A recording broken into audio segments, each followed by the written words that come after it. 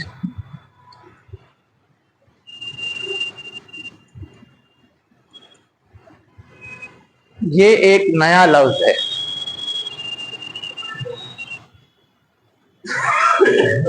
کس کے بارے میں یہ کہا جا رہا ہے کہ بے شک یہ لوگ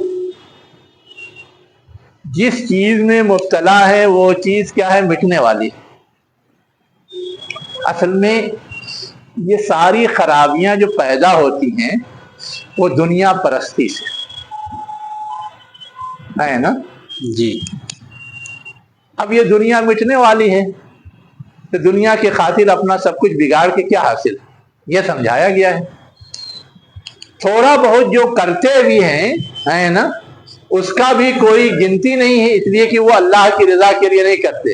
اسی کیا باطل ما کانوا یعملون، برباد ہونے والی ہیں، غلط ٹھہرائی جانے والی ہیں وہ چیزیں جو وہ کرتے ہیں دوسروں کے رضا کے لیے، دوسروں کی خوشنودی کے لیے، یا نفاق کی وجہ سے، یا کینہ بغض کی وجہ سے، یا اور کسی وجہ سے جو کام کیے جاتے ہیں اس میں مقصود آخرت کی کامیابی یا اللہ کی رضا نہیں ہوتی. تو جو کفر میں مبتلا ہیں، جو شرک میں مبتلا ہیں، بظاہر کرنے کو بہت سارے کام کرتے ہیں لیکن ان کاموں کی کوئی گنتی نہیں، سب برباد. اور دنیا میں کا شکار ہو کر کے وہ اپنے آپ کو گویا آخرت سے بالکل کاٹ لیتے ہیں اور یہ ان کی تباہی کا سبب ہے. یہ ہے مفہوم. لیکن لفظی ترجمہ کیا ہے؟ بے شک یہ لوگ جو یہ رویہ اپناتے ہیں جو اوپر گزرا ہے نا وہ اس چیز میں مبتلا ہے جو مٹ جانے والی ہے اور غلط قرار پانے والی ہے وہ جو وہ کرتے ہیں. یہ لفظی ترجمہ ہے اس کا. جی. اب اس کے بعد صحیح کیا ہے؟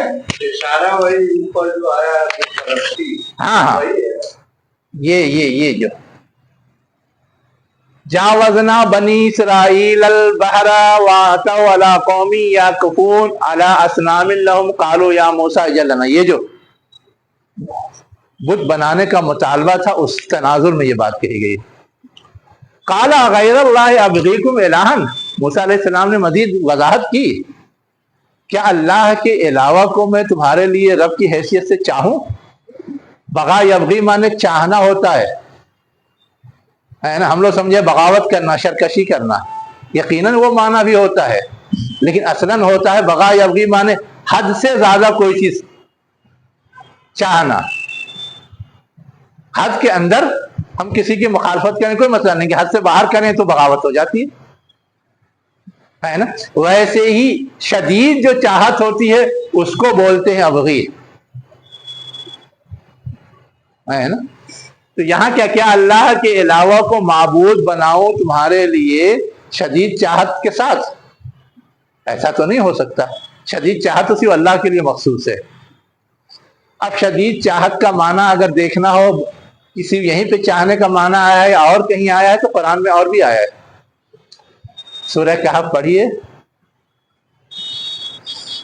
موسیٰ علیہ السلام خضر علیہ السلام سے ملاقات کے لیے نکلے تھے تو کہا گیا تھا کہ ایک مچھلی ساتھ رکھ لو، جہاں وہ بھاگے گی وہیں پر خضر سے ملاقات ہوگی.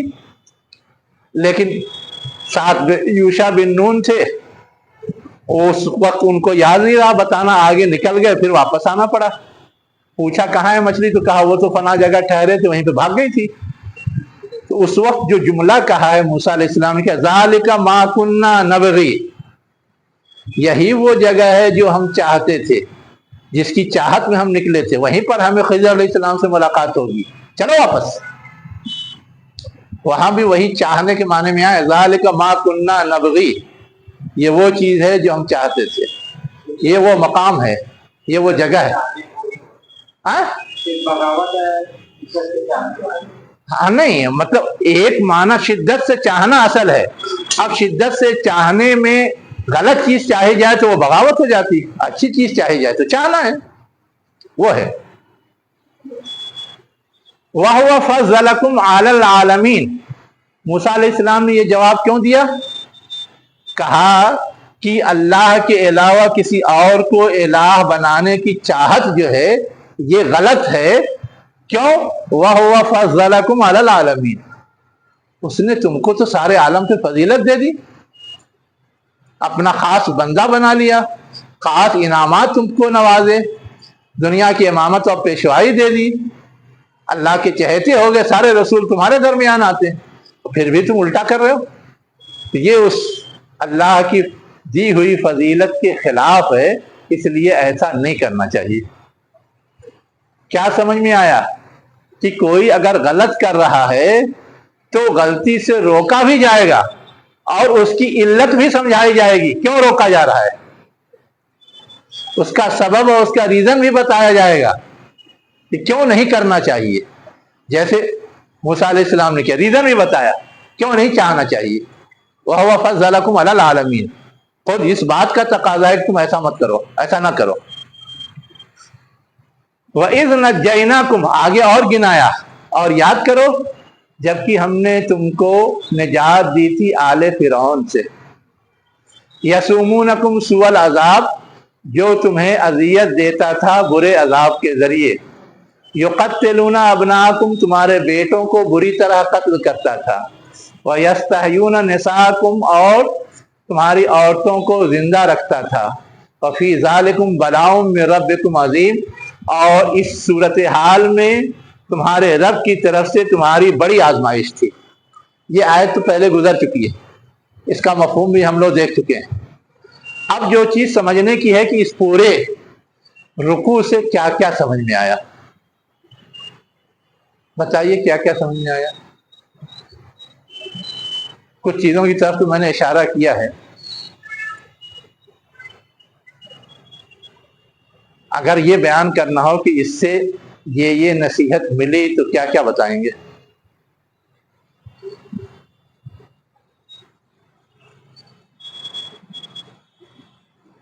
سب سے پہلی بات یہ ہے کہ اللہ تعالی قادر مطلق ہے اور ہم عاجز بندے ہیں، یہ ثابت ہوتا ہے. فرعون وقت، اتنی بڑی حکومت، سارے لوگ خوشحال، اپنا سارا پاور ظلم و زیادتی کے لیے یوز کرنے میں مشہور، لیکن اللہ نے ایک عذاب بھیج دیا اور سارا کسبل نکل گیا، اور مجبوراً پھر اسی ذات سے رجوع کر رہے ہیں کہ وہی بلا ٹالے گا. اللہ تعالیٰ جو مصیبتیں نازل کرتا ہے، جو بیماریاں دیتا ہے، اصلاً یہی چیز سمجھانا چاہتا ہے کہ تم قادر مطلق نہیں ہو، تم عاجز بندے ہو. میں قادر مطلق ہوں، تمہیں میری بندگی تسلیم کرنی چاہیے. یہ سمجھاتا ہے. تنبیہی عذاب بھی آتے ہیں یہی چیز سمجھانے کے لیے کہ شاید سدھر جائے، شاید سدھر جائے. ایک بات تو یہ سمجھ میں آئی. دوسری بات جو میں نے بتائی تھی کہ اللہ تعالیٰ ایک حد تک تو سدھرنے کا موقع دیتا ہے، لیکن ہمیشہ سدھرنے کا موقع دے یہ ضروری نہیں. فرعون کو کتنے موقع دیے، اس کی قوم کو کتنے موقع دیے، کتنی نشانیاں دی، لیکن آخر میں غرق کر دیا، تباہ و برباد کر دیا. آخرت کا انتظار نہیں کیا. یہ اصل سمجھنے کی چیز ہے. ہم لوگ یہ سمجھتے ہیں کہ جو کچھ ہوگا سب آخرت میں ہوگا، دنیا میں کچھ نہیں ہوگا، یہاں تو جو کرنا ہے کرو.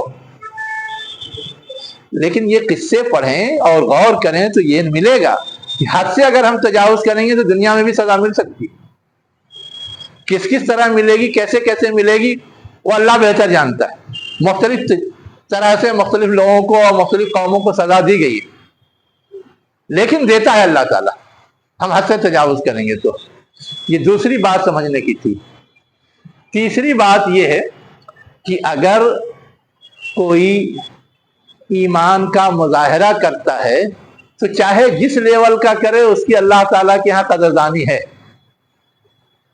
اس کی اللہ کے ہاں قدردانی ہے. یہ تیسری چیز سمجھ میں آتی ہے. چوتھی چیز یہ سمجھ میں آتی ہے